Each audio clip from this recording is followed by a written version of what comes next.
Paulit-ulit na paalala ng mga otoridad sa mga magulang, bantayang mabuti ang mga bata at ang kanilang kinakain. Sa San Carlos City, Pangasinan, 3 bata ang naospital matapos makakain ng nakalalasong bunga ng tuba-tuba. Makibalita tayo kay Joan Punsoy ng GMA Dagupan. Pagdurumi, pagsusuka at pananakit ng tiyan.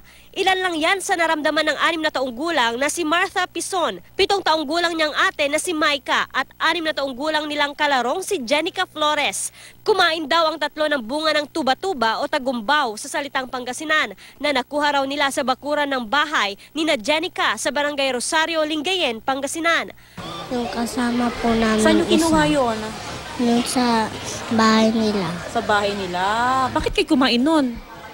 Sabi niya po kasi makakain. Tanim ko yun kasi nga ginagamit ko yun pag naghihilot ako. Nagkataon lang na pinaglaruan nila yun. Saka ang ini-expect kasi namin, hindi namin talaga nila kinain yun dahil napansin sila ng nanay ko na anong binabalatan nyo dyan? Sabi nga ng nanay ko. Wala pang 1 oras matapos makakain ng tuba-tuba, agad daw nang hinang mga bata. Agad silang itinakbo sa Pangasinan Provincial Hospital sa San Carlos City. Nahihilo na po sa nagsusuka, nangingitim.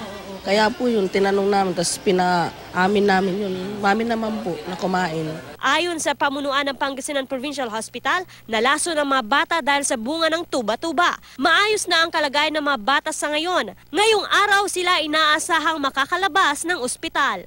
At least ang importante doon, na-rehydrate natin sila. Kasi ang importante dito yung suka ng suka at talaga manghihina ito. Kaya as of now, sabi ng ating surveillance nurse, ay status ko naman ay okay na sila. Nananawagan ng health official sa publiko, lalo na sa mga magulang, na bantayan ang kinakain ng mga anak para makaiwas sa pagkalason.